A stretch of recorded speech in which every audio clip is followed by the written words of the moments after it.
First Jaws scares people out from swimming, now this movie is scaring people from going deep sea diving. As if you need any more reasons to stay the f*** out of the ocean.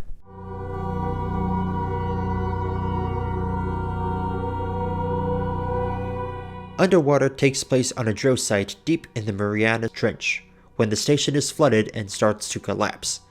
Only a handful of crew members are left and organize a plan to make it to the surface. However, they quickly discover that they are not alone in the depths, and it quickly becomes a fight for survival. At first glance, this seemed like another dump movie. Not only did it come out in January, but it was actually completed in 2017 and was just sitting on a lot somewhere. It also carries the honor of being the last movie released by 20th Century Fox before being merged into Disney. On paper, this sounds like a massive dumpster fire of a movie just waiting to happen. An irredeemable mess where the only way to enjoy it is to watch it ironically.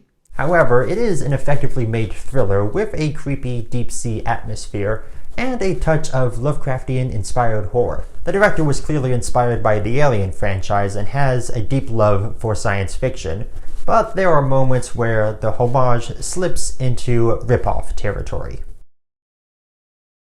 As the credits roll, we get a bit of backstory told through graphics. The Mariana Trench is being drilled by a company called Tian Industries. The drill site they're building is 7 miles down, and is said to be one of the hazardous in the world. We get a few blueprints and maps of the facilities, as well as article clippings about the dangers of working so deep in the ocean, and mysterious sightings. One even describes it as being as dangerous as outer space. I guess an astronaut wouldn't have trouble being in the ocean, rolling down that deep. The movie wastes no time setting things up and diving, pardon the pun, right into the action. It builds itself up with a quiet before the storm moment, where the camera does a 360 shot of the empty halls. One of the crew members, who will become our lead character, gets the sense that not all is quite well. There are weird swooshing noises, the lights are flickering, and there's a leak. And then, BAM! The section is in chaos, the alarm sounds, lights flashing, a desperate scramble to get the door shut, a plea from a couple crew members. They're not gonna make it! Close the door! We have to close the door, otherwise the whole rig will die.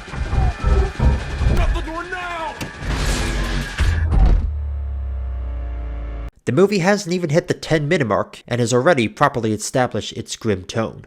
We also get a hint that they may not be alone in the deep.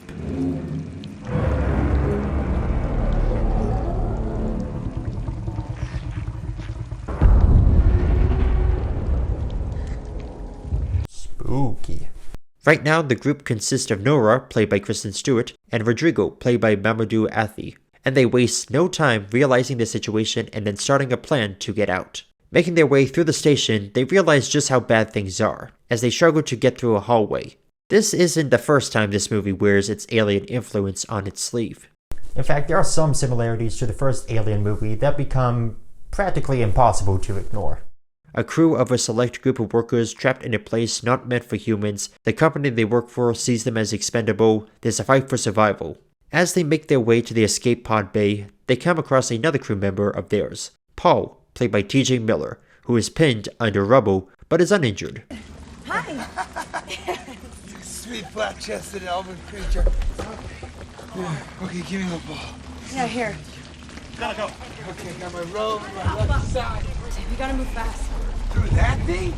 You guys are crazy. I'm a big boy. I'm gonna be honest, TJ Miller goes from kinda funny to annoying very quickly. Needless to say, I was glad when they killed him off. Speaking of killing them off, it becomes apparent that Captain Lucien, Paul, the comic relief, and Rodrigo, the first character Nora meets, are the ones who are on the kill list. You've seen this type of movie before, these are meant to be stock characters to up the kill count. The writers for this movie aren't exactly brilliant scribes. You have Brian Duffield, whose previous works include the second Divergent movie, Jane Got a Gun, and The Babysitter. The other writer is Adam Kozad, whose only other credits are Jack Ryan Shadow Recruit, which he co-wrote with David Koepp, and The Legend of Tarzan, which he wrote with Craig Brewer. So, needless to say, we're not exactly dealing with the best script here. Credit to where credit is due, the movie never drops the tension. It has a good pace. The editing is the unsung hero of this movie. It's a race against the clock before whatever's outside destroys the stations and everyone inside it. If There's a meltdown, there's gonna be a lot of heat, there's gonna be a flash boil, explosions. I don't really know. I watched a lot of anime. That's all I know. Oh, you watch anime? I like anime. The production design is also well done. There's a very industrial style to it that makes it seem futuristic enough that makes it seem like a different time, but not so futuristic that it's beyond the possibility of existing. This might be because of director William Eubank's previous work, Love and The Signal, both of which were science fiction movies that dealt a lot with people in suits. Eubank is clearly comfortable in that element of filming a cast dressed up in heavy costume in an extraterrestrial environment. The suits that they wear before going underwater are pretty cool. Again, the comparison of the deep ocean to deep space is palpable. Despite the alien similarities, the movie takes advantage of its setting as a deep-sea thriller and amplifies how our own oceans can be just as scary as uncharted space. Cinematography on this movie was done by Bojan Mazeli, who's had quite the career behind him. Some of the work he's done includes, but isn't limited to, King of New York, The Ring, Mr. and Mrs. Smith, G-Force, The Sorcerer's Apprentice, The Lone Ranger, Pete's Dragon, A Cure for Wellness, and 6 Underground.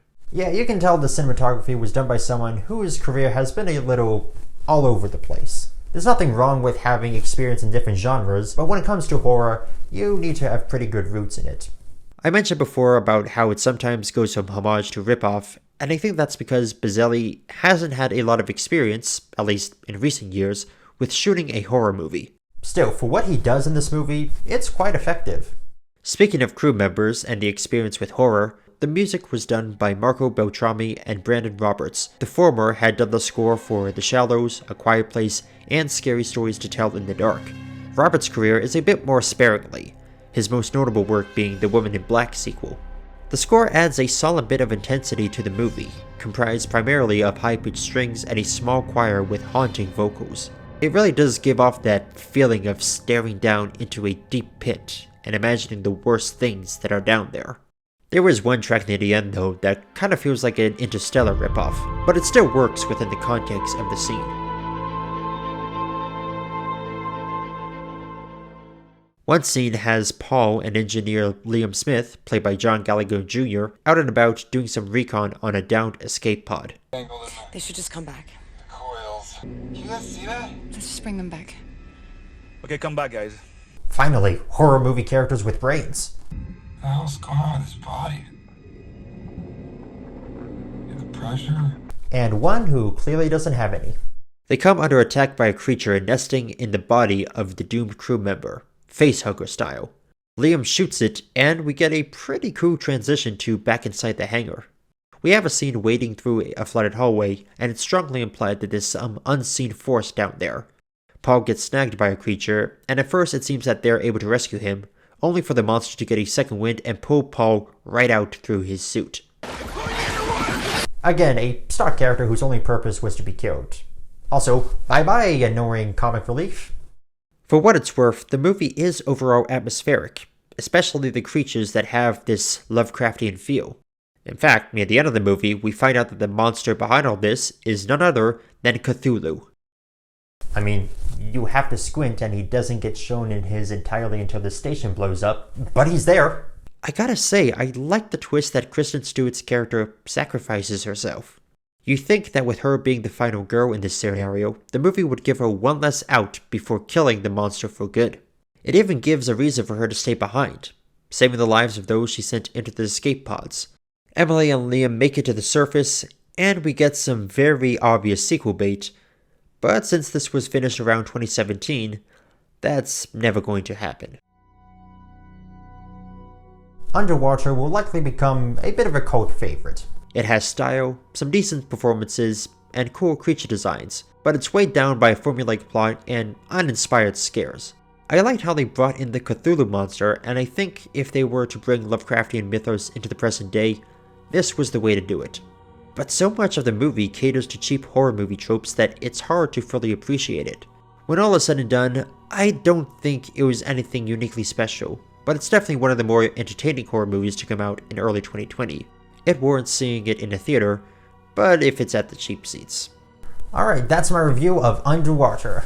I will say, while it wasn't the best movie that 20th Century Fox could have gone out on, It's definitely not the worst horror movie I've seen this month. This is the Canadian Movie Buff saying, I hope you had a fantastic weekend at the movies. See ya!